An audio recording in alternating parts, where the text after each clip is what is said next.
गंगा नदी, वेंगई, मदुरै वेंगई नदी के किनारे।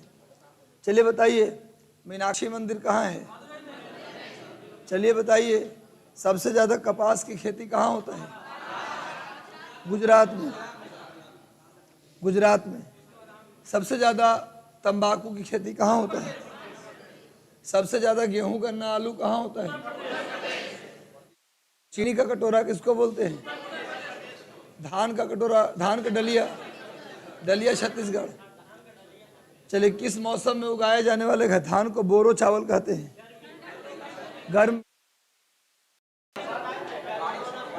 गर्मी के चावल।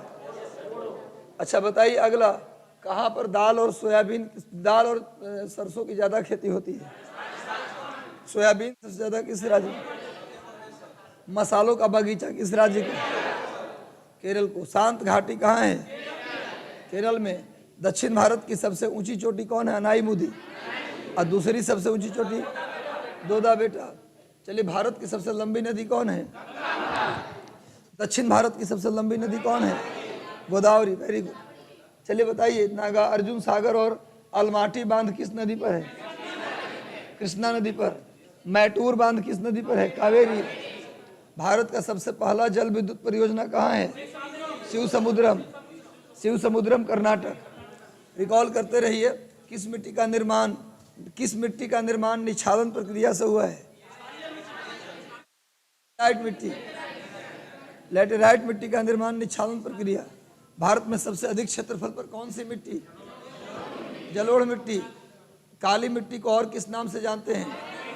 रेगूर मिट्टी और कपासी मिट्टी। रेगूर मिट्टी और कपासी मिट्टी।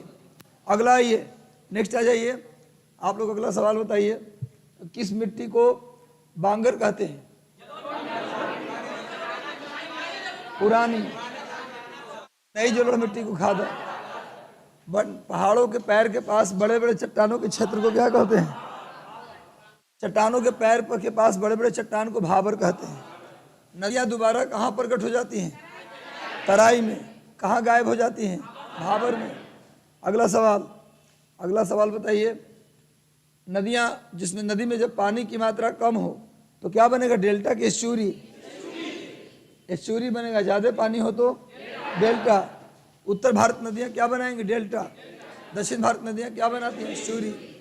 पश्चिमी तटीय मैदान ज्यादा चौड़ी होगी, पूर्वी तटीय मैदान? पश्चिमी ज्यादा चौड़ी होगी, बट पूर्वी। भाई पश्चिमी तटीय मैदान में नदी, भाई पश्चिमी तटीय मैदान में छोटी नदियां गिरती हैं तो उतनी चौड़ी नहीं होती। अब बड़ी नदियां, ये तो बताया था मैंने। चलिए भारत में बायोडाइवर्सिटी हॉटस्पॉट कितने हैं?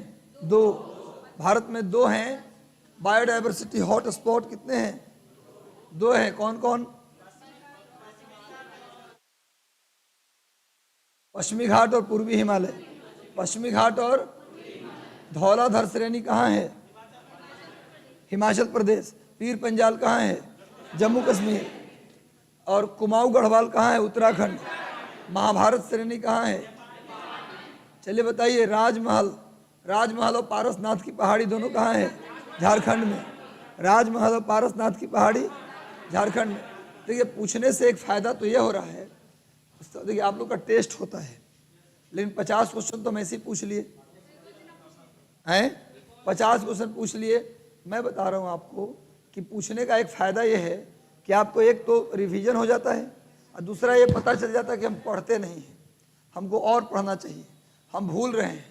कई बच्चे देख रहे हैं कि मुंह उनका चलिए नहीं रहा है, कुछ बच्चे लगातार जवाब दे रहे हैं और कुछ बच्चे का जबान ही नहीं चल रहा है। इसका जब आता है तो जबान चलेगा ही, ये रुक ही नहीं सकता। ये मानते कि नहीं? अगर जबान नहीं चल रहा है इसका मतलब नहीं आता। अब इसी टेबल पर देखिए, 1-2 बच्चे जवाब दे रहे थे, 1-2 बच्चे बिल्कुल चुप थे। इस टेबल पे इधर तो कोई जवाब ही नहीं दे रहा था, दे रहे थे। एक सवाल का उत्तर आप दीजिए, बताइए एक सवाल का उत्तर आप। महेंद्रगिरी चोटी किस राज्य में है? उड़ीसा में। नहीं दे रहे थे जवाब। अगला बताइए, कोई बात। अगला सवाल, माना दर्रा किस राज्य में है?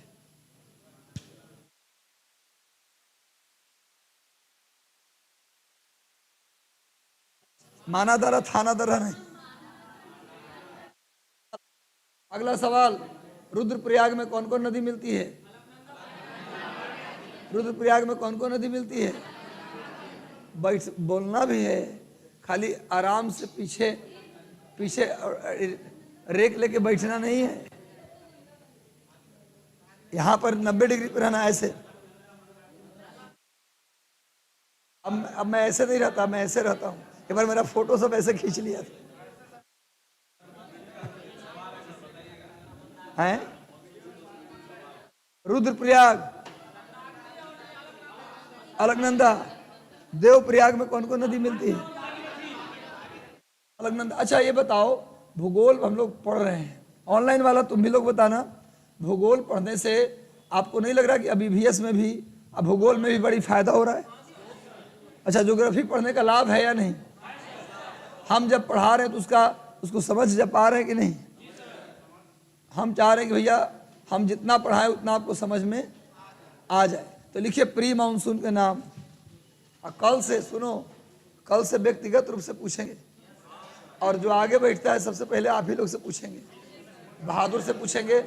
बहादुर, तुम्हारा क्या नाम है? तुम्हारा सुप्रिया से, इधर नंदिनी से, इधर तुम्हारा नाम क्या है? श्रेया से, इधर पूनम नाम है, पूनम से। तुम्हारा क्या नाम है? मोनिका। सबसे पहले यही रो में पूछा जाएगा। श्याम बहादुर से शुरू होगा। सबसे पहले तुमसे पूछेंगे। नहीं बताओगी तो चश्मा थर्मस में से कोई एक चीज जब्त कर लेंगे, नहीं तो मोबाइल जब्त कर लेंगे। अच्छा, जो लोग जवाब नहीं देंगे उनका मोबाइल 24 घंटा के लिए मेरे पास रहेगा।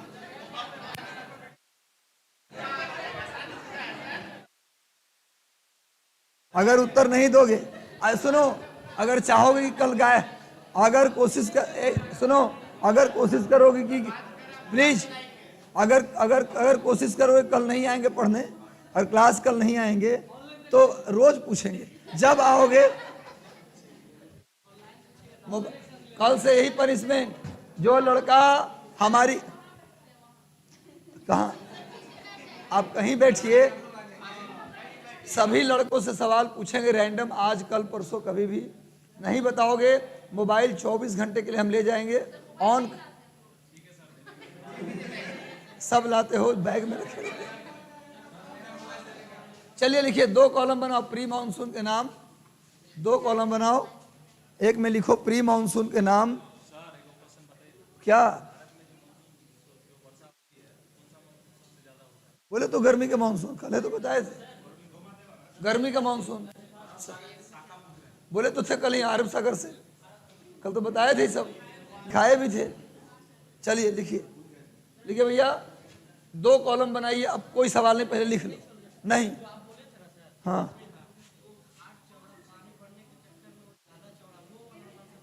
अच्छा ठीक है, आप सही है भाई, आपको नंबर देते हैं 100 नंबर। चलिए सुनो, अरे मेरे विद्यार्थी, 2 कॉलम बनाओ। एक में लिखो प्री मानसून के नाम, लिखो तो माथा फोड़ देंगे। प्री मानसून के नाम, और दूसरे में लिखो लोकेशन, स्थान, कहाँ बोलते हैं। 4-5 गो नाम है, लिख लीजिए। प्री मानसून के नाम और स्थान, लोकेशन। नाम में लिखो सबसे पहला मैंगो सावर। सबसे पहला लिखिए मैंगो सावर। भाई कौन है? मैंगो सावर। हाँ लिखो, प्री मानसून के नाम में लिखो मैंगो सावर। हाँ हिंदी भी बोल देंगे, आप लोग शांति रखिए। मैंगो सावर यानी आम्र वर्षा, हिंदी में बोलते हैं आम्र वर्षा। आम्र वर्षा, मैंगो सावर, मैंगो सावर। और लिखो दूसरा नाम, लिखो चेरी ब्लोसम। दूसरा नाम लिखो, दोनों लिखो ना, चेरी, आम्र वर्षा और चेरी ब्लोसम। हाँ चेरी ब्लोसम। अरे रुको ना भाई, अरे प्री मानसून का ये दोनों नाम है, ये दोनों बोलते हैं दक्षिण भारत में। अरे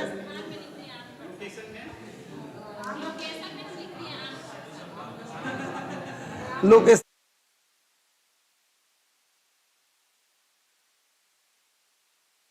आम्र, अच्छा मजाक में मत लीजिए। आम्र वर्षा, चेरी ब्लोसम, लिखिए दक्षिण भारत में। हाँ, दोनों का लोकेशन दक्षिण भारत। हाँ, दोनों का लोकेशन दक्षिण भारत में। आम्रवर्षा दक्षिण भारत। अगला लिखिए, दोनों दक्षिण भारत में लिख दिए। केरल, कर्नाटक, तमिलनाडु में भी बोलते हैं। इस सभी इलाके में क्या बोलते हैं? आम्रवर्षा। अच्छे, अरे इस वर्षा से आम का खेती अच्छा हो जाता है, चेरी बेहतर हो जाता है, इसलिए नाम पड़ा। अब लिखिए, और जितना डिस्टर्ब रहोगे, जितना बतियाओगे, हमारा स्पीड उतना ही धीरे हो जाएगा और नुकसान आपका होगा। परीक्षा टाइम से होगी, बीपीएससी सरकार ने बोल दिया, तो आप इस सोच रहे हो कोई बहका रहा हो कि आंदोलन हो रहा है जी, डेट बढ़ जाएगा। आप भ्रम में मत रहिए, डेट वही रहेगा। आप परीक्षा फेल करिएगा, आप समझिएगा इतना बड़ा मौका दोबारा नहीं मिलेगा। इसलिए बीच में आपस में मत बतियाइए। लेट आते हैं तो आप लोगों से आग्रह है कि आप प्लीज पड़ोसी से मत पूछिए क्या पढ़ाई हुआ है, जहां से बोल रहा हूं वहां से लिखिए। चाय की बौछार। अब लिखो टी सावर, लिखो टी सावर। हाँ, 3 नंबर लिखो टी सावर। अरे 1 नंबर ये हो गया, 2 नंबर ये हो गया। अरे नंबर पे मत जाइए, आप लिखिए सीधा, छोड़िए नंबर। आम्रवर्षा और इतने ज्यादा विद्वान बच्चे हैं कि आम्रवर्षा और चेरी ब्लॉसम दक्षिण भारत हो गया पहला पॉइंट। दूसरा पॉइंट लिखिए, दूसरा पॉइंट लिखिए, चाय की बौछार या टी सावर। चाय की बौछार या टी सावर, टी सावर ये बोलते हैं असम में, ये बोलते हैं असम में। चाय की बौछार या टी सावर ये बोलते हैं असम में। चाय की बौछार या टी सावर कहाँ बोलते हैं? असम में। मतलब चाय के पौधा के लिए वर्षा अच्छा है, चाय के पौधे के लिए वर्षा अच्छा है। अब आइए, अब लिखो nor'wester. Nor'wester, nor'wester, nor'wester, nor'wester बोलते हैं पश्चिम बंगाल में। पश्चिम बंगाल में बोलते हैं नॉर्वेस्टर, उसका भी नाम अलग लिखवाएंगे, नॉर्वेस्टर। अब लिखिए नॉर्वेस्टर बंगाल में, पश्चिम बंगाल में लिख लिए। अब लिखिए काल बैसाखी। काल बैसाखी, बैसाख महीना में काल बन के आता है, इसलिए नाम पड़ गया काल बैसाखी। काल बैसाखी लिखिए, बिहार, बंगाल और उड़ीसा तीनों क्षेत्रों में कहते हैं। काल बैसाखी बिहार, बंगाल और उड़ीसा तीनों क्षेत्रों में बोलते हैं काल बैसाखी। ये सब ईवीएस में भी यही टॉपिक रहता है, अलग टॉपिक नहीं रहता है। मैं सोचिए कि भूगोल से अलग है ईवीएस, हम जो भी पढ़ा रहे हैं सब ईवीएस ही है। चलिए अगला पॉइंट आइए, मावट। मावट एक्चुअल में सुन लीजिए, राजस्थान में जो जाड़ा में वर्षा होती है ना, उसको भी मावट कहते हैं, और गर्मी में जो वर्षा होती है उसको भी मावटे कहते हैं। तो मावट, उसको लिखे राजस्थान में। मावट कहाँ है जी? राजस्थान में मावट हो गया। बस यही प्री मानसून के नाम है, ठीक है। अगला पॉइंट लिखिए, एक पॉइंट अच्छा हो तो उतनी लंबी लाइन खींचने की क्या जरूरत है। चलिए अब लिखिए आगे। अब मानसून का तो हो गया हमारा कि सबसे पहले मानसून कहाँ आता है? केरल में। सबसे बाद में कहाँ पहुंचता है? कहाँ? हाँ अच्छा, अब चलिए लिखिए, हेडिंग डालिए, जाड़े का मानसून।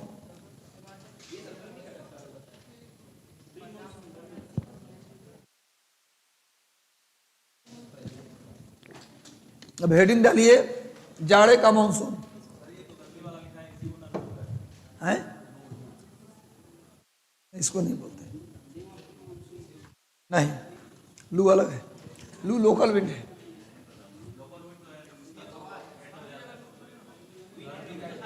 अरे लू लिखवाएंगे, काहे टेंशन, मैंने काहे खिचड़ी बना रहे हो सबको। लू को नहीं बोलते मावट, मावट अलग चीज है। बहुत तेज आंधी के साथ वर्षा को मावट कहते हैं, मावट हम लू को नहीं बोलते। लू, अरे लू नहीं आता इसमें भाई। अरे मावट प्री मानसून का नाम है, लू लोकल विंड है, दोनों अलग अलग चीजें हैं। कहां पढ़ लिए इसको? सुनो भाई, लिखिए जाड़े का मानसून, लिखिए जाड़े के मानसून से, लिखिए अभी गर्मी का मानसून चल रहा था, अब लिखिए जाड़े के मानसून से वर्षा केवल कोरोमंडल तट पे होती है। जाड़े के मानसून से वर्षा केवल मंडल तट पर होती है। जाड़े के मानसून से वर्षा केवल कोरोमंडल तट पर होती है। तट कोरोमंडल तट पर होती है। आपको याद होगा आंध्र प्रदेश और तमिलनाडु के तट को हम बोलते थे कोरोमंडल तट, पर आप लोग पढ़ते कहाँ हैं? कोरोमंडल तट सुन के आप लोग हमारा चेहरा देख रहे थे। कोरोमंडल तट आंध्र प्रदेश तमिलनाडु के तट को कोरोमंडल तट कहते हैं, बताए थे ना। उड़ीसा के तट को उत्कल तट, बंगाल के तट को बंग तट, दोनों को मिलाकर उत्तरी सरकार, इसे पढ़ाया हुआ था पर कॉपी याद नहीं हो रहा है। हम 50 को मोटा मोटा किताबा मटेरियल जमा कर लिए हैं, लेकिन कॉपी नहीं। पहले घर में चिराग है पर चिराग की तलाश नहीं कर रहे बल्कि पड़ोसी से ट्यूबलाइट मांगने गए हैं। इसलिए प्लीज़ ऐसा ना करें। हमारी कॉपी में गागर में सागर है, हमारी नहीं बल्कि सारी टीचर, जितने भी टीचर पढ़ाए हैं वो आपको महत्वपूर्ण बात अपने टॉपिक में लिखवाए हैं। पहले आपको अपनी कॉपी कंप्लीट करना है, उसके बाद ही आपको अन्य मटेरियल के ऊपर जाना है। वो कंप्लीट हो जाए, लेकिन नहीं इसमें पूरा याद, तब नया मटेरियल आपको पढ़ाई करनी है। नहीं तो पता चला कुछ भी नहीं हुआ, ना मटेरियल हुआ ना आपकी कॉपी हुआ। पता चला कि क्वेश्चन 10 आए थे कॉपी से, वही 10 क्वेश्चन गलती करके हम आए हैं। काश कॉपी पढ़ लिए होते तो आज ही दशा नहीं होती। तो भैया भाई लिखिए, जाड़े के मानसून से केवल कोरोमंडल तट पर वर्षा होती है। जाड़े के मानसून से केवल कोरोमंडल तट पर वर्षा होती है। Rain occurs only at Coromandel coast by winter monsoon. Rain occurs only at Coromandel coast by winter monsoon. जाड़े के मानसून से केवल कोरोमंडल तट पर वर्षा होती है। नोट कर लिए। आप कहेंगे कि सर ये तो समझ में आ गया कि जाड़े के मानसून से बस इंडिया में बस एक ही जगह वर्षा होती है, कोरोमंडल तट पर। लेकिन कभी कभार सर हम देखें कि उत्तर भारत में राजस्थान, पंजाब, हरियाणा, दिल्ली, यूपी, बिहार, हमेशा नहीं, कभी कभार कोई साल ऐसा होता है कि लगातार जाड़ा में 7 दिन 8 दिन तक लगातार वर्षा होने लगा। ऐसा देखें आप लोग, कभी कभार जाड़। तो आप कहेंगे कि सर अभी तो आपने कहा कि जाड़े के मानसून से केवल वर्षा होती है कोरोमंडल तट पर, लेकिन अब ये बताइए कि उत्तर भारत में जो कभी कभार जाड़े में वर्षा होती है, सर वो वर्षा है क्या? वो मानसून नहीं है। अगर उत्तर भारत में जाड़े की वर्षा मानसून की वर्षा होती तो रोज हर साल वर्षा होती, हर साल जाड़े में होती। लेकिन उत्तर भारत में जो जाड़े की वर्षा होती है वो कभी कभार होती है, हमेशा नहीं होती। उत्तर भारत में जाड़े की वर्षा कभी कभार होती, हमेशा नहीं होती। अगर वो वर्षा मानसून से होती तो हर साल होती। हमने क्या बोला कि जाड़े के मानसून से केवल कोरोमंडल तट पर वर्षा होती है और कहीं नहीं। अगर जाड़े के मानसून से ही उत्तर भारत यानी यूपी, बिहार, उधर में आपको पंजाब, हरियाणा, दिल्ली लगातार 7 दिन तक वर्षा चल रही है जाड़े के दिन में, तो कभी कभार वर्षा देखने को मिलता है। अगर लौटती मानसून से जाड़े के मानसून से वर्षा होती तो कोरोमंडल तट पे हो रही थी, तो उत्तर भारत में भी क्या होता, कम या ज्यादा वर्षा हर साल होती। क्योंकि उत्तर भारत में जाड़े की वर्षा हर साल नहीं होती। तो बताइए कि ये वर्षा किसका है भैया? तो आपको बता दें, पश्चिम बंगाल की नहीं, आपको बता दें कि भारत के पश्चिम में एक सागर है। इस सागर का नाम है भूमध्य सागर। भारत के पश्चिम में एक सागर है, इस सागर का नाम क्या है? भूमध्य सागर। अंग्रेजी में बोलते हैं मेडिटेरेनियन सी, मेडिटेरेनियन सी। भारत के पश्चिम में यूरोप महादेश दिखाया था एक बार शुरुआत में ही, यूरोप, अफ्रीका, इधर एशिया महादेश, इन तीनों के बीच में एक सागर है, एकमात्र दुनिया का सागर जो 3 महादेश से घिरा है। दुनिया में कोई ऐसा सागर नहीं है जो 3 कॉन्टिनेंट से घिरा हो। 3 को कॉन्टिनेंट से घिरा हुआ दुनिया का एकमात्र सागर है भूमध्य सागर। भूमध्य सागर में एक साइक्लोन आता है। भूमध्य सागर में क्या आता है? एक साइक्लोन आता है, एक चक्रवात उठता है जाड़े के दिनों में हर साल। मेडिटेरियन सी में एक साइक्लोन जाड़े में हर साल निकलता है। सुनिए बात, जाड़े में हर साल एक साइक्लोन आता है, एक साइक्लोन आता है जाड़े में हर साल। जब वो साइक्लोन कमजोर होता है, वीक होता है, तो ईरान से ही वर्षा करा के वापस लौट जाता है। जब वो साइक्लोन, क्वेश्चन सुनो, जाड़े पूछा जाए कि जाड़े के मानसून से केवल वर्षा कहाँ होती है? कोरोमंडल तट पे, कोरोमंडल तट पर ईरान में जाड़े के मानसून से केवल वर्षा कहाँ होती है? कोरोमंडल तट पर। एकदम क्लियर बात है। लेकिन अगर आपसे पूछे कि उत्तर भारत में वर्षा जो होती है कभी कभार जाड़े में, वो वर्षा किसका है? अगर जाड़े के मानसून से होती तो जाड़े के मानसून तो हर साल लौटती है, तो ऐसे में उत्तर भारत में भी कम या ज़्यादा हर साल वर्षा होती, पर कभी कभार उत्तर भारत में जाड़े के मानसून से वर्षा होती है कभी कभार। आखिर उसका क्या कारण है? तो उसका कारण है भूमध्य सागर में उठने वाला चक्रवात। ये चक्रवात हर साल उठता है, लेकिन कभी कभी ये मजबूत होती है तो कभी कभी ये कमज़ोर होती है। जब ये कमज़ोर होती है तो ईरान से ही वर्षा करा के वापस लौट जाती है, ईरान से ही वापस लौट जाती है। लेकिन जब ये मजबूत होती है तो इंडिया तक आ जाती है। जब ये मजबूत होती है साइक्लोन तो भारत तक आ जाती है, और जब भारत तक आती है तो पूरे भारत में, पूरे भारत मत कहिए, उत्तर भारत में झमाझम बारिश का दौर 7 दिन 8 दिन तक चल जाता है जाड़े में। यानी पूछा जाए कि जाड़े में होने वाली वर्षा जो उत्तर भारत में है कभी कभार हो रही है, वो वर्षा किस कारण से होती है? तो साइक्लोन के कारण। और वो साइक्लोन कहाँ उठता है? भूमध्य सागर में। भूमध्य सागर कहाँ है? यूरोप, एशिया और अफ्रीका के बीच में। यहाँ से जब साइक्लोन उठता है, मजबूत होती है तो इंडिया तक आती है, कमजोर होती है तो ईरान से ही वापस चली जाती है। जिस साल ईरान से वापस जाती है उस साल हमारे यहाँ जाड़े में वर्षा नहीं होती, और जिस साल ये मजबूत होती है उस साल हमारे यहाँ वर्षा होती है। चूंकि इस प्रकार का जाड़े में, सुनो, जाड़े में इस प्रकार का उत्तर भारत में होने वाला डिस्टर्बेंस किधर से आ रहा है? पश्चिम से। कहाँ से आ रहा है? इंडिया का ही भूमध्य सागर किस साइड पड़ रहा है? पश्चिम में। चूंकि डिस्टर्बेंस आ रहा है पश्चिम से, इसीलिए भूमध्य सागर में उठने वाले इस चक्रवात को वेस्टर्न डिस्टर्बेंस या पश्चिमी विक्षोभ कहते हैं। पश्चिमी विक्षोभ। यानी पूछा जाए कि उत्तर भारत में जाड़े में होने वाली वर्षा किसके कारण होती है? तो वेस्टर्न डिस्टर्बेंस, वेस्टर्न डिस्टर्बेंस। यानी उत्तर भारत, भैया ये चक्र वेस्टर्न डिस्टर्बेंस क्या है? एक साइक्लोन है जो कहाँ उठती है? मेडिटेरियन सी में। जब ये मजबूत होती है तो इंडिया में आती है, और कमजोर होती तो ईरान से ही वापस चली जाती है। पूछा जाए कि लौटती मानसून से इंडिया में वर्षा कहाँ होता है? कोरोमंडल तट पर। लेकिन पूछा जाए कि उत्तर भारत में जाड़े की वर्षा किससे होती है? वेस्टर्न डिस्टर्बेंस से। और क्या है भैया? भूमध्य सागर में उठने वाला एक साइक्लोन है जो जाड़े के दिनों में बनता है।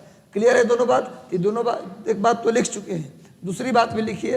ये वाला फोटो भी बना लीजिएगा, पहले लिखिए उत्तर भारत में कभी कभार, उत्तर भारत में कभी कभार जाड़े में होने वाली वर्षा, उत्तर भारत में कभी कभार जाड़े में होने वाली वर्षा, उत्तर भारत में कभी कभार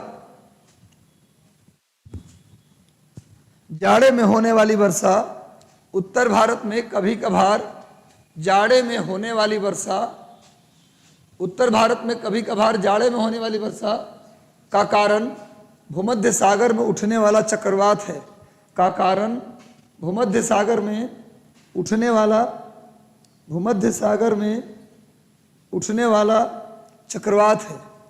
भूमध्य सागर में उठने वाला चक्रवात है, चक्रवात है जिसे पश्चिमी विक्षोभ के नाम से जानते हैं, जिसे पश्चिमी विक्षोभ के नाम से, जिसे पश्चिमी विक्षोभ के नाम से जानते हैं।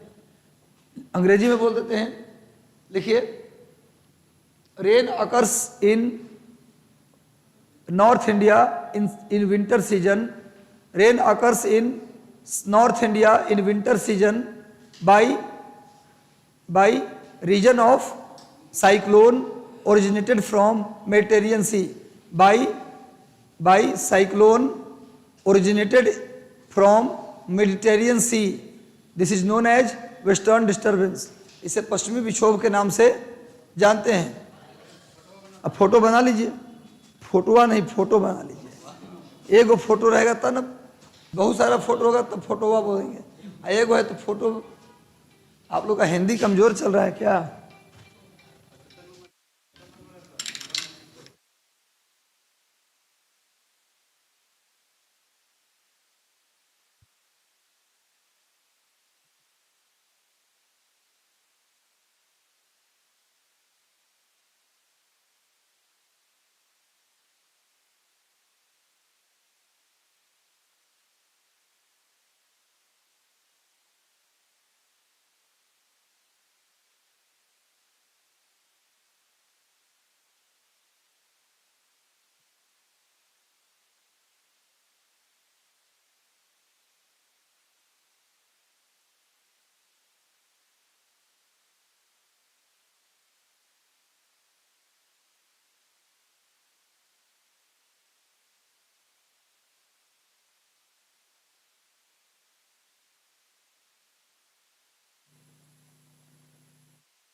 के अंदर एक है कि मैं अपने छोटे छोटे विद्यार्थियों को भी नहीं भूलता हूँ। जब अपनी कोचिंग खोला था तो ये लोग शुरुआत के विद्यार्थी 2018 में आए थे, एक आध साल पढ़ने के बाद फिर दर्शन ही नहीं दिए। अब करीब 3-4 साल के बाद फ़ोन आया है, नाम बोले कि 19 बोल रहे हैं, हम पहचान गए। तो हम अपने छात्रों को कभी नहीं भूलते। हम जानते हैं कि जिस कारण से मेरा वजूद और पहचान है वो हमारे छात्र हैं, और इनको भूल जाने का मतलब आप सरस्वती को भी भूल जा रहे हैं, माता लक्ष्मी को भी भूल जा रहे हैं, और आप सब कुछ भूल जा रहे हैं।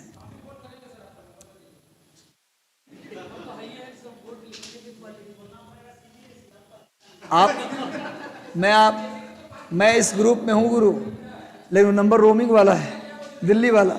कल फोन आया, 2013 का एक आदमी हमको फ़ोन किया। गुड़गांव में पढ़ाते थे तो एक मैडम थी गुंजा, वहाँ पर काउंसलिंग का काम करती थी। तो वो फ़ोन की कि हेलो सर, पहचान के गुंजा बोल रहे हैं। हम एक बार में पहचान गए, हाँ मैम पहचान गए। हमारी गोतनी आपसे पढ़ी थी, तो वो बोली कि रजनीश सर कहाँ इस समय है। तो याद आ गया, तो आपका नंबर था तो सोचा आपको कॉल कर लें। हम कि चलो ठीक है,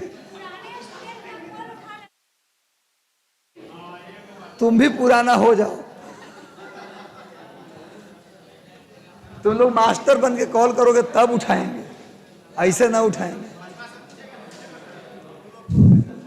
चलो भाई, हो गया, फोटो बन गया है। गोतनी माने भाई के पत्नी जो होती है ना, बड़े भाई अपने।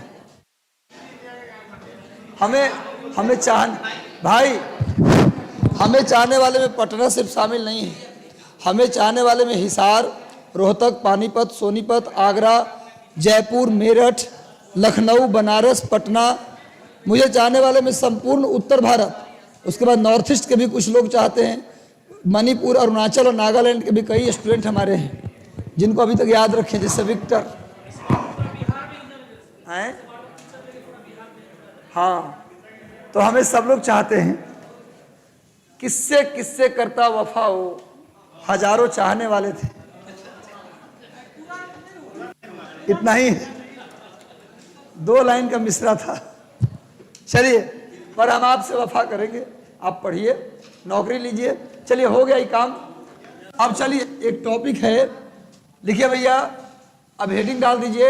एक टॉपिक, इसी मानसून का टॉपिक से क्वेश्चन नहीं छूटेगा। अब एक टॉपिक है आर्द्रता, लिखिए ह्यूमिडिटी। एक चैप्टर है ह्यूमिडिटी, आर्द्रता। इसको हम ईवीएस में भी पढ़ते हैं और यहाँ भी पढ़ते हैं। ईवीएस की क्लास हुई तो इसको हम नहीं पढ़ाएंगे, अभी यहाँ पर पढ़ा दें तो वहाँ काहे पढ़ाएंगे। आर्द्रता विद्यार्थी जी देखो इधर, आर्द्रता, मेरी बात सुन लीजिए प्लीज। अच्छा लिख रही है, हैंडराइटिंग सही है। आर्द्रता हवा में जल की मात्रा या नमी की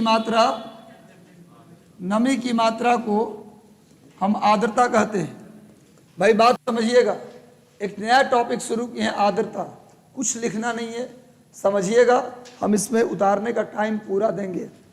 तो हवा में नमी की जो मात्रा है, जो जल की मात्रा है, उसी को हम बोलते हैं ह्यूमिडिटी यानी आर्द्रता।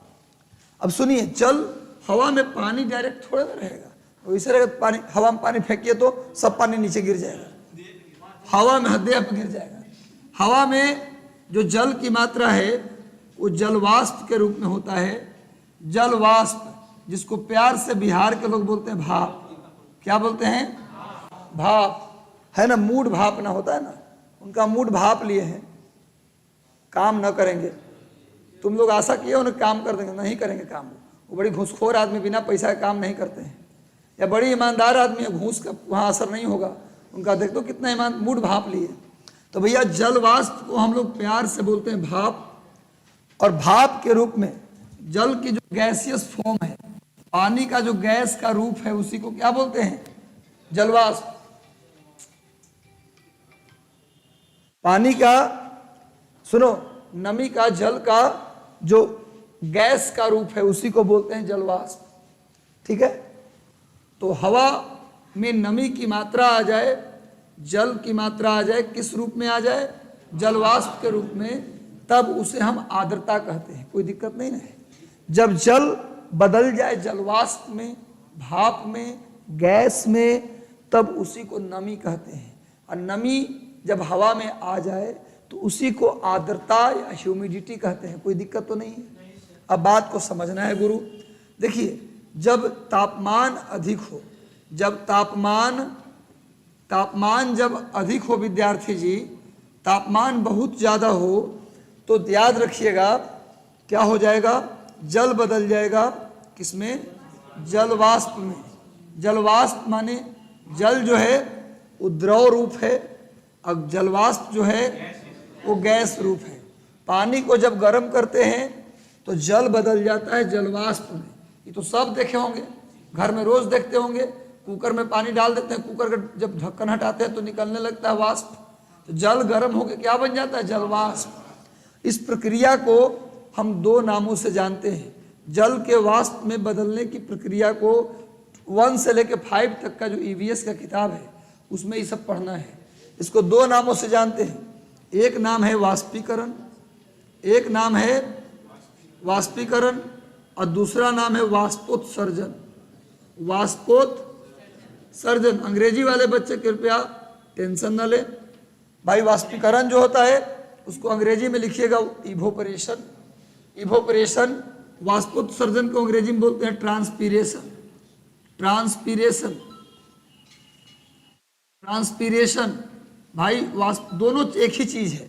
जल का जलवाष्प में बदलने की प्रक्रिया, इसी को बोलते हैं वाष्पीकरण, इसी को बोलते हैं वाष्पोत्सर्जन, इसी को बोलते हैं इवोपरेशन, इसी को बोलते हैं ट्रांसपीरेशन। अंतर ये है, प्रक्रिया सेम है। जल का वाष्प में बदलना, उसी को वाष्पोत्सर्जन और उसी को वाष्पीकरण, दोनों प्रक्रिया सेम है। दोनों में जल, इसमें भी जल जलवाष्प में बदलता है, इसमें भी जल जलवाष्प में बदलता है। अंतर क्या है, ध्यान से सुनिएगा, इधर उधर ध्यान नहीं। जल वाष्पीकरण का मतलब भाई हम पता कर लेते हैं कौन बच्चा कहाँ ध्यान रखा है। इसलिए भैया जैसे ही आप कनेक्शन कटेगा हम बता देंगे कहीं से फाउल्ट चल रहा है, तो वायर कनेक्शन जोड़ देना है।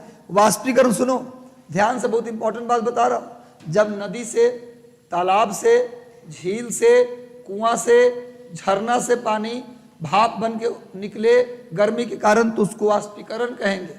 लेकिन जब पेड़ पौधों के पत्तों से पानी भाप बन के निकले, क्योंकि पेड़ पर जब तेज धूप पड़ता है ना तो उसके पत्तों से भी पानी भाप बन के निकलने लगता है, तो उसको बोलते हैं वाष्पोत्सर्जन। जब पेड़ के पत्ता से पानी भाप बनने लगे, पेड़ के पत्ता के अंदर का पानी भाप बन के निकलने लगे, तो उसको बोलते हैं ट्रांसपीरेशन। यहाँ भी पानी बन रहा है भाप में, पर पेड़ के पत्ता से, तब इसको बोलते हैं वाष्पोत्सर्जन, ट्रांसपीरेशन। लेकिन जब झील से, नदी से, तालाब से, कुआं से, झरना से जब पानी भाप बन के उड़े तो उसको बोलते हैं वाष्पीकरण। इनडायरेक्ट पानी भाप बन जाए तो वाष्पीकरण, और पेड़ के पत्ता का पानी भाप बने तो वाष्पोत्सर्जन, ट्रांसपीरेशन। ये दोनों बात समझ में आया। ये दोनों तब होगा जब तापमान अधिक होगी, ये दोनों तब होगा जब तापमान अधिक होगी। जब विद्यार्थी जी तापमान कम होगा, जब विद्यार्थी जी तापमान कम होगा, तापमान कम होगी तो क्या होगी बच्चों, तब क्या होगा, जो जलवाष्प है, जो जलवाष्प जिसको हम भाप कह रहे थे, ये जो भाप है जब पानी, तो ये किस में बदल जाएगा, पानी में, यानी जल में। जब जलवाष्प का तापमान कम हो जाए, टेम्परेचर गिरने लगे, कि जो वाष्प था ना वो बदल जाएगा पानी में। कभी तसला में ढक्कन ऊपर रख कर चावल बनता था। पुराना जमाना में ज्वाइंट फैमिली होती थी तो बड़े बड़े परिवार का खाना कुकर में नहीं अटता था, तो बड़ा बड़ा होता था एल्युमिनियम का हांडी, जिसको हम लोग बिहार में तसला कहते हैं। उसके ऊपर खाना चावल डाल देते थे, माड़ निकलता था।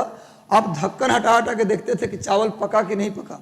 जब ढक्कन हटाते थे तो आप देखते होंगे ढक्कन जब तक अंदर रहता था तो वेपर के रूप में उसमें होता था, लेकिन जैसे ढक्कन हटाते थे, ढक्कन जो है, ढक्कन का वाष्प ठंडा हो जाता था। ढक्कन चढ़ा है तो गर्म है, और ढक्कन जैसे ही हटाए उसका वाष्प का टेम्परेचर कम गया, जिससे वो वाष्प का जो टेम्परेचर कमने से वाष्प किसमें बदल गया, पानी में।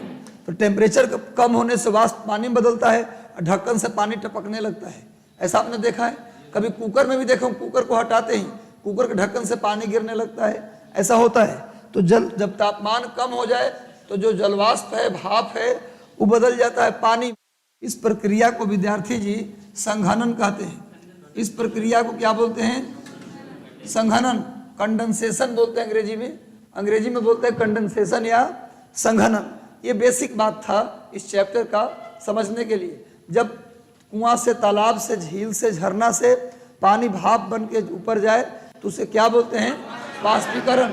लेकिन पेड़ के पत्तों से पानी उड़े तो वाष्पोत्सर्जन या ट्रांसपीरेशन। लेकिन जब पूरा भाप पानी में बदल जाए तो संघनन यानी कंडेंसेशन। तापमान कम हो तो क्या होगा? कंडेंसेशन। और तापमान ज़्यादा हो तो क्या होगा? वाष्पीकरण। इसका आप लोग इसको आप उतार लीजिए, छोटा सा टॉपिक है, फिर उसके बाद हम इसमें आगे की बात करेंगे। आपका जो बैच है ना, ये बड़ा 1 बजे का जो टाइम है वो बड़ी क्रूशियल टाइम है, खतरनाक टाइम है। इस समय भयानक नींद आता रहता हमको भी, लेकिन बस आपको नींद ना आए इसके लिए जबरदस्ती अब आँख खोले रहते हैं।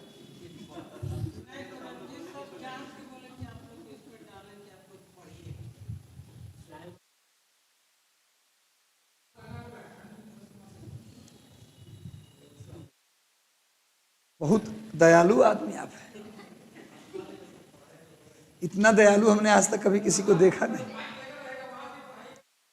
मैंने सोए रहेंगे, पढ़ाते रहेंगे। आई फोटो कौन बनाएगा? नहीं, बहुत अच्छा बच्चा है। तुम्हारे जैसा स्टूडेंट मिले तो फ्री में टीचर पैसा लेता रहे, आराम से पढ़ाता रहे। एक स्टूडेंट आया था मुझसे पढ़ने 6ठी क्लास में, 6 क्लास में पढ़ता था। तो उसके बाद दादाजी बहुत मैंने तो बोले कि इसको सुधार दीजिए आप, तो आप जितना फी कहेंगे उतना देंगे। तो जैसे ही आता था आकर कैसे सो जाता था। हम बोले ए उठो, तो बोला कि सर आप पढ़ाइए ना, आपको फी मिल रहा है ना। तो हमको ज़्यादा फी न लेना है जी, तुम सुधर जाओगे। तो नहीं सुधरा तो उसका किताब कॉपी गली में घुमा के फेंक दिए। पानी बारिश हो रही थी, और निकलो यहाँ से, हमको नहीं पैसा ज़्यादा चाहिए। हम तुमको अगर 2-4 महीना और पढ़ा दिए तो ब्लड प्रेशर और चीनी दोनों का पेशेंट हम हो जाएंगे। अरे कुछ बच्चे होते हैं बदमाश। हमारे गांव में एक हॉस्टल खोले थे, तो गांव में आए बोले कि सभी बच्चों को भेज दीजिए हॉस्टल। तो एक लड़का गांव का बड़ी बदमाश था। गांव के आदमी बोले कि इसको सुधार दीजिएगा तो पूरा गांव के लड़का आप ही के हॉस्टल में पढ़ेगा। उसको ले गए यहाँ से। अब वहाँ पर 3-4 हॉस्टल में पहले भी वो जा चुका था और कूद करके भाग चुका था। हाँ, तो ले गए उसको 3 तल्ला छत पे ऊपर रखा गया कि भैया भागे नहीं। लेकिन एक दिन पैर में तकिया बांध के कूद गया नीचे। तकिया और निकल गया। तो कुछ बच्चे होते हैं जो सुधरते नहीं हैं।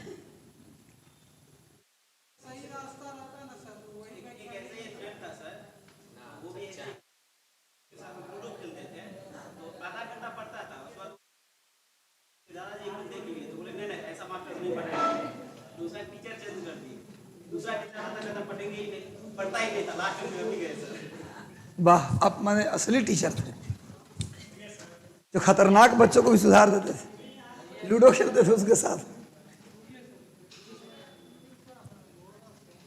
कुछ बच्चे होते हैं जिसके साथ अगर मास्टर 5-6 महीना बिता लेना तो उसको कोई ना कोई बीमारी पकड़ लेगा। और आप लोग को तो पूरा स्कूले में ऐसा बच्चा मिलेगा। जाइएगा ना पढ़ाने, स्कूल में ऐसा बच्चा मिलेगा आपको, जो आपको तुम दिमाग को तुम पगला के रख देगा।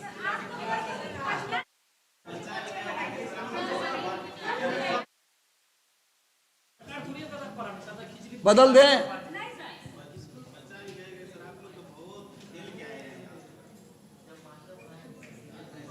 जब स्कूल में बच्चा तंग करे तो हमको बुला लीजिएगा, हम आ जाएंगे। महागुरु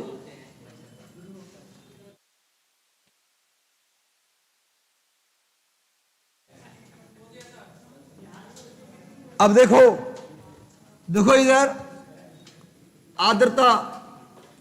आर्द्रता विद्यार्थी, देखो इधर ह्यूमिडिटी विद्यार्थी जी 4 प्रकार का होता है।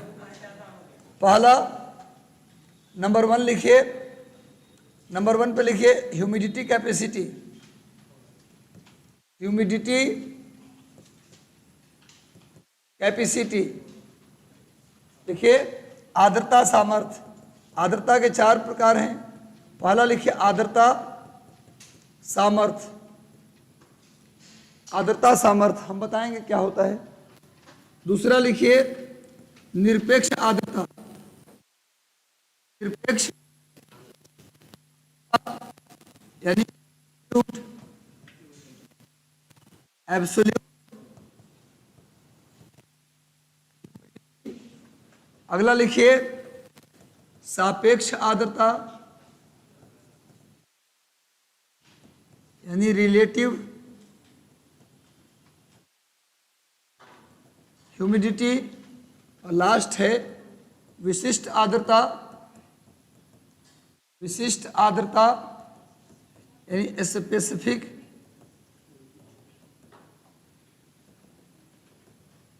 ह्यूमिडिटी। तो ये 4 प्रकार की आर्द्रता होती है। कौन कौन? आर्द्रता सामर्थ्य, निरपेक्ष आर्द्रता, सोना नहीं है, सापेक्ष आर्द्रता और विशिष्ट आर्द्रता। जब हाई लेने का मतलब होता है आधी नींद में है आप, इसलिए नींद खोलिए और आर्मी मैन की तरह डट जाइए। हो गया? कोई नहीं आएगा, सब वैकेंसी हो जाए बहुत है। हमको तो लग रहा है कि वैकेंसी हो जाए बहुत है, ज्वाइनिंग आप लोग को मिल जाए तो जाके हनुमान जी को 15-20 किलो लड्डू चढ़ाइएगा, क्योंकि बिहार में आजकल नौकरी लेना भगवान से भेंट करने के बराबर है। सरकारी नौकरी यहाँ मिल गया ना, चूंकि अनपढ़ों के हाथ में शासन है। चलिए हाँ, तो नीतीश कुमार पे लड्डू चढ़ा दीजिएगा।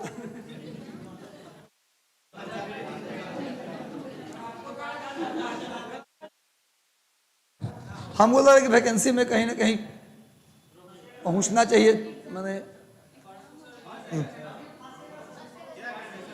बढ़िया हो जाएगा, दोबारा बहाली निकलेगा।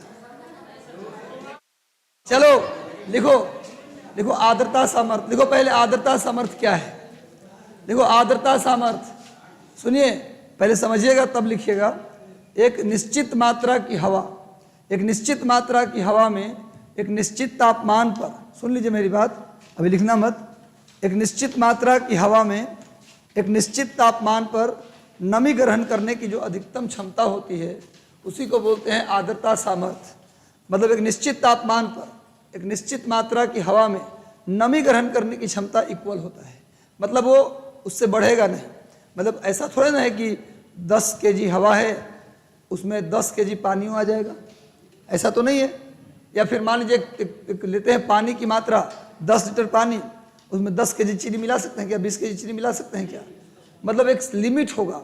किसी भी हवा में, किसी भी हवा में एक निश्चित अमाउंट की हवा में निश्चित तापमान पर नमी रखने की क्षमता, अधिकतम क्षमता जो होगा वो फिक्स होगा। कितने तापमान पर इतना हवा है, अगर इसका इतना तापमान है तो इसमें नमी ग्रहण करने की क्षमता इतनी होगी। समझ में आ रहा है बात ना? तो एक निश्चित तापमान पर, एक निश्चित फिक्स टेम्परेचर पर, फिक्स अमाउंट की हवा में नमी ग्रहण करने की जो क्षमता है उसी को बोलते हैं हम लोग ह्यूमिडिटी कैपेसिटी। लिख लीजिए, एक निश्चित मात्रा की हवा में, एक निश्चित मात्रा की हवा में, एक निश्चित मात्रा की, एक निश्चित मात्रा की हवा में अधिकतम नमी लेने की क्षमता को, अधिकतम नमी लेने की क्षमता को, अधिकतम नमी लेने की क्षमता को, अधिकतम नमी लेने की क्षमता को आर्द्रता सामर्थ्य कहते हैं। एक निश्चित मात्रा की हवा में निश्चित तापमान पर अधिकतम नमी लेने की क्षमता को आर्द्रता सामर्थ्य कहते हैं। अधिकतम नमी लेने की क्षमता को आर्द्रता सामर्थ्य कहते हैं। देखिए maximum, maximum moisture, maximum moisture absorbed by fixed amount of air at fixed temperature is known as humidity capacity. मतलब एक निश्चित, मान लो कि इस कमरे में जो हवा है, इस कमरे का जो तापमान है, इस तापमान पर यहाँ की जो हवा है उसमें नमी लेने की जो अधिकतम क्षमता होगी वो फिक्स होगी। लेकिन अगर इस हवा के तापमान को बढ़ा दें तो नमी ग्रहण करने की क्षमता भी बढ़ जाएगी। तापमान बढ़ने से नमी लेने की क्षमता क्या हो जाएगी? बढ़ जाएगी। और तापमान घटा दें तो फिर नमी ग्रहण करने की क्षमता भी कम हो जाएगी। उसके बाद अगर तापमान फिक्स रखें, हवा की मात्रा बढ़ा दें तब भी नमी लेने की क्षमता बढ़ जाएगी। तापमान फिक्स रखें, हवा की मात्रा घटा दें तब भी नमी लेने की क्षमता घट जाएगी। हमने क्या बोला है? फिक्स अमाउंट की हवा हो और उस पर टेम्परेचर भी सर्टेन हो, उस टेम्परेचर पर उस अमाउंट की हवा में नमी लेने की अधिकतम क्षमता इक्वल होती है, माने हर जगह समान होती है। अगर टेम्परेचर बढ़ाएंगे तो नमी ग्रहण करने की क्षमता बढ़ेगी, टेम्परेचर घटाएंगे तो नमी ग्रहण करने की क्षमता घटेगी। टेम्परेचर फिक्स कर दें, हवा की मात्रा बढ़ा दें तभी नमी ग्रहण करने की क्षमता बढ़ेगी, हवा की मात्रा घटा दें तभी नमी ग्रहण करने की क्षमता घटेगी। पर अगर अमाउंट फिक्स हो और फिक्स टेम्परेचर हो तो नमी ग्रहण करने की अधिकतम क्षमता फिक्स रहता है। क्लियर है? समझ में आ रहा है बात? तो एक हवा में नमी ग्रहण करने की जो अधिकतम क्षमता है उसी को हम बोलते हैं ह्यूमिडिटी कैपेसिटी। अब ये दोनों लगभग एक दूसरे से कनेक्टेड हैं। समझ लीजिए बात को। मान लीजिए एक हवा में, इसको लिखने से पहले एक चीज़ जान जाइए। मान लीजिए एक हवा में नमी ग्रहण करने की क्षमता है मान लो 500 केजी। 500 केजी नमी या 500 लीटर नमी ये हवा रख सकती है अधिकतम। एक हवा की मान लो अधिकतम क्षमता 500 लीटर है, नमी ग्रहण करने की अधिकतम क्षमता कितना है? 5 लीटर। अब मान लीजिए उस हवा में 250 लीटर ही नमी है। मान लीजिए उस हवा में कितनी नमी है? 250 लीटर, 500 लीटर नहीं है। तो जो वर्तमान में जो उसमें नमी है, वर्तमान में किसी भी हवा में जो नमी की मात्रा है उसी को बोलते हैं एब्सोल्यूट ह्यूमिडिटी, यानी निरपेक्ष आर्द्रता। जो नमी की मात्रा मैक्सिमम रीच कर जाए तो उसको ह्यूमिडिटी कैपेसिटी कहते हैं। अब मैक्सिमम रीच ना करे, मैक्सिमम से कम जितना भी रहेगा अमाउंट के फॉर्म में तो उसी को बोलते हैं निरपेक्ष आर्द्रता। अगर उसी को परसेंटेज के फॉर्म में निकाल लें तो उसी को बोलते हैं सापेक्ष आर्द्रता। सुन लो मेरी बात पहले। अगर मान लीजिए 500 लीटर इसमें नमी है और होना चाहिए मैक्सिमम और है 250 लीटर, तो 250 लीटर उसका क्या हो गया? एब्सोल्यूट ह्यूमिडिटी, निरपेक्ष आर्द्रता। अब प्रतिशत में निकालिए तो 500 का 250 कितना हो गया? 50%। तो 50% उसका हो गया सापेक्ष आर्द्रता, यानी उसी का प्रतिशत फॉर्म अमाउंट के फॉर्म में लेंगे तो निरपेक्ष आर्द्रता, और प्रतिशत में निकाल लेंगे तो सापेक्ष आर्द्रता। और याद रखिए विद्यार्थी जी, जब तक किसी हवा में नमी रखने की जो अधिकतम क्षमता है उतना के बराबर यदि नमी ना आएगा तब तक वर्षा नहीं होती। वर्षा प्रारंभ होने की पहली शर्त है नमी की जो मात्रा है, किसी हवा में नमी की जो अधिकतम मात्रा है, मान लीजिए 500 लीटर है, जब तक उस हवा में 500 लीटर नमी नहीं आ जाए तब तक वर्षा प्रारंभ नहीं होती। यानी कि जब तक 100% रिलेटिव ह्यूमिडिटी ना हो जाए तब तक वर्षा, अभी जो बारिश हो रही है इसका मतलब यहाँ के हवा का जो रिलेटिव ह्यूमिडिटी है वो किसके बराबर पहुँच चुका है? ह्यूमिडिटी कैपेसिटी के बराबर। जब तक कोई हवा का ह्यूमिडिटी कैपेसिटी के बराबर न पहुँच जाए, रिलेटिव ह्यूमिडिटी यानी 100% न हो जाए रिलेटिव ह्यूमिडिटी, तब तक उससे वर्षा नहीं होगी। और ऐसी हवा जिसका नमी की मात्रा, नमी ग्रहण करने की अधिकतम क्षमता उतने के बराबर नमी अगर वो ले लेता है तो उसी हवा को बोलते हैं नम हवा, यानी उसी हवा को बोलते हैं मॉइस्ट एयर। लेकिन जब उसमें 100% से थोड़ा भी अगर कम नमी है तो उसको हम ड्राई एयर कहेंगे। ऐसी हवा जिसमें नमी 100% जितनी कैपेसिटी है उतना नमी वो ले चुका है, तब उसे बोलेंगे हम लोग क्या? तब उसे बोलेंगे हम लोग मॉइस्ट एयर, नम हवा। लेकिन जब उसमें 100% से थोड़ा भी कम रहेगा नमी तो उसे बोलते हैं ड्राई एयर, यानी शुष्क हवा। और जब तक मॉइस्ट एयर के फॉर्म में यानी 100% जब तक ह्यूमिडिटी ना हो जाए तब तक कोई भी हवा से बारिश नहीं होती। वर्षा होने के लिए 100% ह्यूमिडिटी का होना जरूरी है। क्लियर है? और विशिष्ट आर्द्रता, ये दोनों समझ में आ गया? लिखवा देंगे भी। विशिष्ट आर्द्रता क्या है? जब किसी भी हवा के निश्चित, अब तो जानते ही हैं, निश्चित मात्रा में निश्चित तापमान पर नमी ग्रहण करने की क्षमता तो आप जानते ही हैं कि भैया क्या होता है? निश्चित तापमान पर निश्चित हवा में क्या होता है? नमी ग्रहण की क्षमता, मैक्सिमम क्षमता। लेकिन हमने क्या कहा? यदि उस हवा के टेम्परेचर को आप बढ़ाएंगे तो इसकी जो कैपेसिटी है वो भी क्या हो जाएगा? बढ़ जाएगा। तो कहते हैं कि 1 डिग्री टेम्परेचर के बढ़ाने से हवा में जितना उसकी ह्यूमिडिटी कैपेसिटी बढ़ता है उसी को बोलते हैं स्पेसिफिक ह्यूमिडिटी। विशिष्ट आर्द्रता, किसी भी हवा के तापमान को 1 डिग्री बढ़ाने से उसमें नमी ग्रहण करने की जो क्षमता है वो जितना बढ़ जाएगी उसी को बोलेंगे हम लोग स्पेसिफिक ह्यूमिडिटी। क्लियर है, समझ में आ रहा है बात? तो लिख लीजिए, देखिए amount of moisture present in, amount of moisture, maximum नहीं बोल रहा हूं, अमाउंट, मैक्सिमम बोलूंगा तो क्या हो जाएगा, ह्यूमिडिटी कैपेसिटी।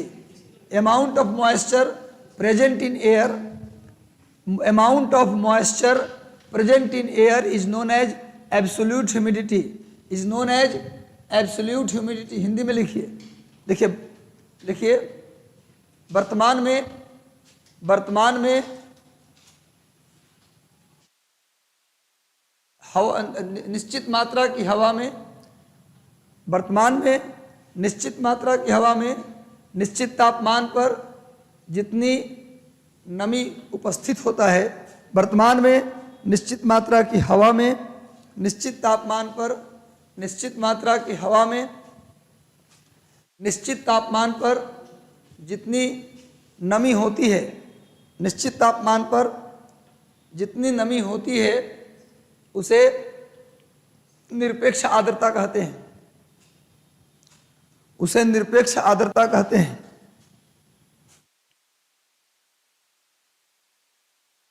अब लिखिए रिलेटिव ह्यूमिडिटी, सापेक्ष आर्द्रता, माने जितना ह्यूमिडिटी कैपेसिटी है उसका कितना प्रतिशत है। क्यों जी, लिखिए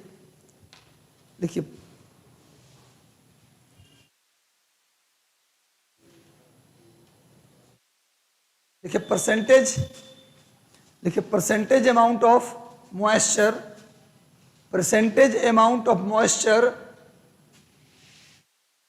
percentage amount of moisture present in fixed amount of air and at fixed temperature, percentage amount of moisture, percentage amount of moisture in fixed amount of air at fixed temperature is known as relative humidity।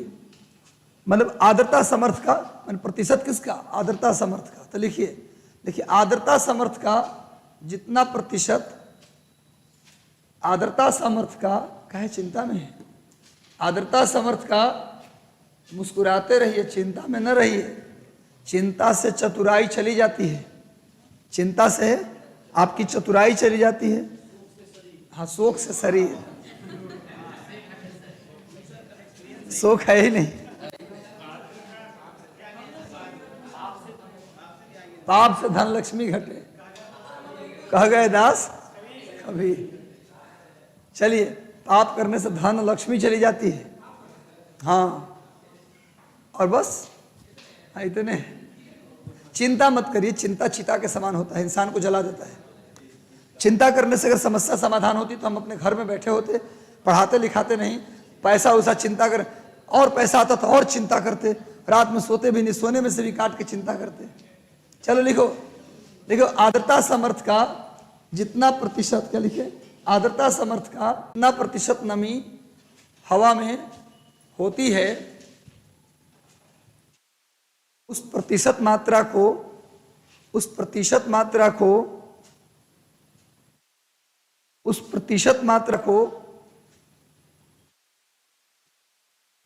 सापेक्ष आर्द्रता कहते हैं, सापेक्ष आर्द्रता कहते हैं,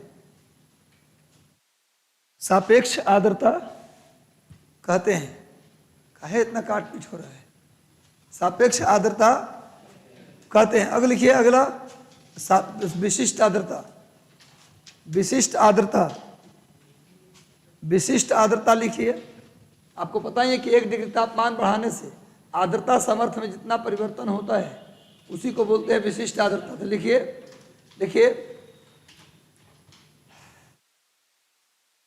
humidity capacity increases, देखिए humidity capacity increases by increases temperature 1 degree Celsius. Humidity capacity increases by increase 1 degree Celsius temperature लिख लिए is known as humidity capacity. लिखिए सापेक्ष भाई अंग्रेजी के 2-3 बच्चे बैठे हैं। हाँ, is known as specific humidity. Hindi में लिखिए, देखिए किसी भी हवा के तापमान को 1 डिग्री सेल्सियस बढ़ाने पर, सबसे समझिए रहे आप लोग, किसी भी हवा के तापमान को 1 डिग्री सेल्सियस बढ़ाने पर, किसी भी हवा के तापमान को 1 डिग्री सेल्सियस बढ़ाने पर उसकी आर्द्रता सामर्थ्य में जितना परिवर्तन होता है, उसके आर्द्रता सामर्थ्य में जितना परिवर्तन होता है, उसके आर्द्रता सामर्थ्य में जितना परिवर्तन होता है, उसे स्पेसिफिक ह्यूमिडिटी या विशिष्ट आर्द्रता कहते हैं। उसे विशिष्ट आर्द्रता कहते हैं। हो गया जी। अब जरा देखा जाए कि वर्षा से इनका क्या संबंध है। देखिए मान लीजिए विद्यार्थी, ये पर्वत है, मान लीजिए पर्वत है। अब विद्यार्थी जी मान लेते हैं कि यहाँ समंदर है। विद्यार्थी जरा देखो, यहाँ मान लो ये समंदर है, और देखो विद्यार्थी मान लेते हैं कि भाई इधर देखिए ना, फिर यही इंपॉर्टेंट बात बता रहा हूँ। मान लेते हैं कि एक हवा है जो समंदर से होके आ रही है, तो जाहिर सी बात है समंदर से होके आएगी तो इसके अंदर क्या होगा, नमी। मान लेते हैं कि जो हवा समंदर से आ रही है उसकी आर्द्रता सामर्थ्य मान लीजिए इसका था कितना, इस हवा का आर्द्रता सामर्थ्य मान लेते हैं विद्यार्थी जी, समझने वाली बात है। इसका आर्द्रता सामर्थ्य मान लेते हैं कि टोटल इसका था 500 लीटर मान लेते हैं, मानी इस हवा का आर्द्रता सामर्थ्य था 500 लीटर। लेकिन वर्तमान में ये जो हवा है समुद्र से नमी ले पाया कितना, 250 लीटर। एग्जाम्पल ले रहे हैं, होना कितना चाहिए था 500 लीटर, लेकिन है कितना, तो क्या वर्षा होगी? जब तक 500 लीटर तक नहीं पहुंचेगा वर्षा नहीं होगी। तो यह हवा आती है पहाड़ से। हवा का नेचर होता है कि जिधर रास्ता मिले उधर चल देती है। तो यह रास्ता मिला नहीं तो पहाड़ के ऊपर चढ़ना शुरू कर देती है। जैसे ही यह हवा पहाड़ के ऊपर चलना शुरू करती है, एक सिंपल फॉर्मूला तो ये है कि जैसे जैसे ऊपर जाएगी हवा टेम्परेचर कमता जाएगा। आप जानते हैं ऊंचाई पर जाने पर तापमान घटता है, टेम्परेचर कमता जाएगा। एक वक्त आएगा जब वो पानी जो वाष्प लेकर ये आ रही थी हवा, वाष्प बदल जाएगा जल में, हो जाएगा संघनन। अभी ने बताए हैं टेम्परेचर कम होने से वाष्प जल में बदल जाता है, और जल को ढोने की कैपेसिटी हवा में नहीं होती। वो तुरंत जहाँ जल में बदलेगा वहीं नीचे गिरना शुरू हो जाएंगे। एक तो सिंपल कॉन्सेप्ट ये है। लेकिन रिलेटिव ह्यूमिडिटी वाला कॉन्सेप्ट क्या है कि जब तक 100% ना हो जाए ह्यूमिडिटी कैपेसिटी, मतलब जब तक 100% उसके अंदर नमी ना आ जाए तब तक वर्षा। एक कॉन्सेप्ट समझ में आ गया ना, हवा जैसे जैसे ऊपर जाएगी ठंडी होगी तो वाष्प बदल जाएगा पानी में, अब बरसात शुरू। लेकिन दूसरा कॉन्सेप्ट क्या है कि जब हवा ऊपर चढ़ेगी तो वहां पर इसकी ह्यूमिडिटी कितनी थी, 250 लीटर, और जब तक 500 लीटर नहीं होगा तब तक बरसात होगी नहीं। तो ये ऊपर चढ़ना शुरू होती है। जैसे जैसे ऊपर जाती है हवा का तापमान कम होने लगता है। हवा का तापमान कम, अभी बोले हैं तापमान कम तो ह्यूमिडिटी कैपेसिटी भी क्या होने लगेगी, कम। और तापमान बढ़ाएंगे तो कैपेसिटी भी बढ़ेगा, इसका तापमान कम होने लगेगा। तो पहाड़ पे हवा चढ़ती जाएगी, चढ़ती जाएगी, तब तक चढ़ेगी हवा पहाड़ के ऊपर जब तक कि भाई जैसे जैसे जाएगी ऊपर तापमान कमेगा तो ह्यूमिडिटी कैपेसिटी भी कमेगा। तो 500 लीटर से हो जाएगा 400 लीटर, फिर 300 लीटर, फिर जैसे जैसे टेम्परेचर कमेगा आ जाएगा 250 लीटर पे। उस समय तक हवा उठेगी जब चढ़ते चढ़ते ऊपर हवा ठंडा होते होते उसकी कैपेसिटी कमते कमते 250 लीटर पे जब पहुंच जाएगा तो फिर क्या हो जाएगा, मैच कर जाएगा ना जी। जितना नमी लेके आ रही थी उतना के बराबर यदि उसकी कैपेसिटी हो जाए तो बरसात शुरू। ये हवा की कैपेसिटी उतने के बराबर कब आएगी, जब इस हवा का तापमान कमेगा। तापमान अगर बढ़ता तो और कैपेसिटी बढ़ जाता, तो कभी भी 100% होने से रहा। एक बार तो ले लिया पानी, पी लिया समुद्र से, तो दोबारा तो लेने आएगा नहीं समुद्र से पानी। तो ऐसे में इंतजार करेंगे, हवा ऊपर चढ़ती जाएगी, ठंडी होती जाएगी, उसकी कैपेसिटी है डाउन होते होते कहाँ पहुंच जाएगा। तो जहां पर 250 लीटर होगा वहां पर क्या हो जाएगा, वहां 100% हो जाएगा। 100% होते ही बारिश शुरू, क्लाउड हो गया, रेन, वर्षा शुरू। क्लियर है? ये पर्वत के सहारे वर्षा होने लगा। दोनों कॉन्सेप्ट समझ में आ गया ना? दोनों आ गया समझ में? जैसे जैसे हवा ऊपर गई, हवा ठंडी हो गई, और ठंडा होने पर कोई भी वाष्प जो है वो किसमें बदल जाता है, जल में बदल जाता है, और जल के रूप में बरसात हो जाएगी। और दूसरा, जितनी इसकी कैपेसिटी है उसके बराबर ह्यूमिडिटी कैपेसिटी जब तक हो जाएगा, चढ़ते चढ़ते ठंडा होके कैपेसिटी घटते घटते इसके बराबर आ जाए तो 100% हो गया, तो बारिश शुरू। लेकिन जो हवा इस पहाड़ को पार करती है, जो हवा इस पहाड़ को पार करती है, एक तो पहले ही क्या हो गया, सारा बरसात हो गया। एक तो पहले ही नमी या तो कम हो गया या तो खत्म हो गया। तो नमी अगर मान लीजिए खत्म भी नहीं हो, कुछ नमी बचा भी है, तो जो हवा पहाड़ को पार करेगी वो नीचे उतरेगी, और जब नीचे उतरेगी तो हवा का टेम्परेचर बढ़ने लगेगा। चढ़ने पर टेम्परेचर कमता है जी, नीचे उतरने वाली हवा का टेम्परेचर बढ़ने लगेगा, और टेम्परेचर बढ़ेगा तो कैपेसिटी भी बढ़ जाएगा। तो एक तो पहले ही से नमी, सारा बरसात इधर हो गया, एक तो पहले ही से सारा बरसात इधर हो गया जी, सारा बरसात तो हो गया पहले ही, तो एक तो ऐसी नमी कम हो गया, और उल्टे इसकी कैपेसिटी भी बढ़ने लगा। तो कभी भी 100% ह्यूमिडिटी होगा उतरने वाली हवा का, कभी ना होगा। तो क्या वर्षा होगी? नहीं। तो पहाड़ के दूसरे तरफ कल मैंने बताया था वृष्टि छाया प्रदेश, तो इसीलिए बनेगा इस साइड क्या, आज समझ में आया क्या मतलब है? यही पर्वतीय वर्षा, यही ह्यूमिडिटी का कॉन्सेप्ट है जो समझाना था। टाइम भी कंप्लीट हो गया।